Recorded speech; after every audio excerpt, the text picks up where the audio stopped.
We are here in the new facility, the Visitor Center, the Holy Temple Visitor Center of the Temple Institute, and it's a greatly expanded presentation, and it brings the level of presentation to really something unprecedented, and we're able to really give honor to the concept of the Holy Temple, and after all, the Holy Temple isn't just a magnificent synagogue or just some ancient relic from our past, but it's really seen as the thing that brings about the tikkun, the restoration of the relationship between man and God. And so what we really should be emphasizing during the month of Av and during these 9 days that lead up to Tisha B'Av is we should be thinking about, well, what are we missing without the Holy Temple? And of course, all of our outreach here at the Temple Institute is about deepening our feeling of connection, not our feeling of loss, not our feeling of mourning, but our joy with the possibility of our generation being the generation that is leading to the rebuilding of the temple. After all, we consider the rebuilding of the Holy Temple to be one of the positive commandments. Unfortunately, because of the whole long diaspora experience, a lot of ideas crept into our subconsciousness and even our consciousness. And there are those that say that the temple is going to come down from heaven. There are those that say that only Mashiach can build the temple. There are those that say, well, the whole idea is just not relevant at all. And our position really is that our lives are like on hold.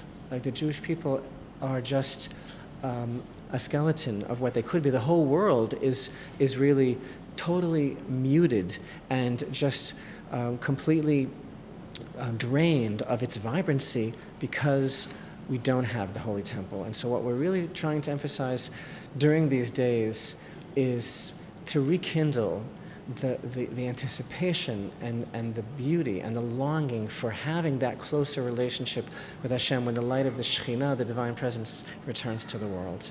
So what have you done here in this display? I understand that it's progressive. Yes, the new Holy Temple Visitor Center is an experiential kind of experience. We're actually moving within the rooms of the exhibition from one part of the temple to the other. The rooms actually parallel kind of ascending levels of sanctity from the outer court to the area of the court of Israel around the altar into the holy sanctuary and then just past the Holy of Holies itself, all to give the visitor the sense of awe and yearning of what the Holy Temple really is all about. Here we see some of the musical instruments that are designed for the Kohanim and the Leviim to use in the Beit HaMikdash, the harp and the lyre and the silver trumpets. Here we have a very beautiful model of the Second Temple. This very large vessel, kind of looks like a spaceship, is actually the kior, the copper wash basin and stand. This is a marvelous example of the combination of technology and halachic research. This, of course, is big enough for the entire shift of Kohanim that are attending to the daily offering, and has an internal mechanism. It's actually computerized, and it releases an exact amount of water, which is the amount required for each man to sanctify his hands and feet, but yet it also is conserving water after all, and it also facilitates the heating of the water. This is a beautiful facade of the great gate that leads into the sanctuary. We see the lamp of Helena Hamalka. We have a beautiful tradition that Helena Hamalka, who was a convert to Judaism, actually donated a golden lamp that was suspended above the gate to the Holy Temple, and at dawn, when the sun began to rise over Jerusalem, rose to a certain height, and the rays of sunlight struck the golden orb of Helena Hamalka, and all the citizens of Jerusalem knew that it was time to read the morning Shema because the tremendous light was reflected all over the city. Wow! This room actually is parallel to the Kodesh, to the holy part of the sanctuary. We have the table of the showbread, the golden incense altar, and the menorah.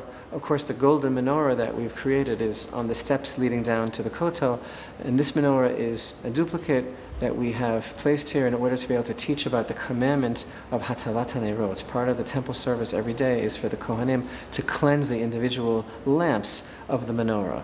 And of course, between the Holy and the Holy of Holies, we have the Parochet, the curtain, and beyond that, in the Holy of Holies, the Ark of the Covenant, And we have a special experience here, again, to give the visitor a feeling of longing and actually being as close as possible to the holy place. You might be familiar with many drawings and paintings of the Holy Temple as it used to be in the history, the first temple, the second temple. When was the last time that you saw this? A drawing, a painting with the Holy Temple, but here in the background, the cranes, the light rail, the pictures, the photographers, the builders, the constructors, modern day Jerusalem of today.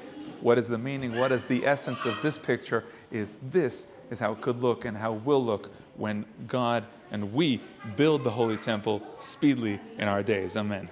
And we're located here near the Western Wall, and one of the things you emphasize here again and again is that's not the holiest site, that's the remaining wall of the holiest site. I think it's important to show proper reverence for the Kotel because people have the idea that generations have grown up, the Kotel is holy, and it is very holy, but it's important to really emphasize that in the time of the Holy Temple, with all due respect, the Kotel had absolutely no spiritual significance whatsoever. It certainly has been hallowed by the prayers of our people for 2,000 years. But the place that we are commanded to be in, the place that Hashem chose, the one place on earth where Hashem rests His presence is the place up above. That is the only holy place for the Jewish people, the place of the Holy Temple. And the Kotel has been identified, throughout our wanderings with the galut, with the diaspora, and the whole iconography of the Wailing Wall, of standing at the wall and being kept out and crying for the redemption. Well, the idea here now is how much can we actually be participants in the saga of our own unfolding redemption.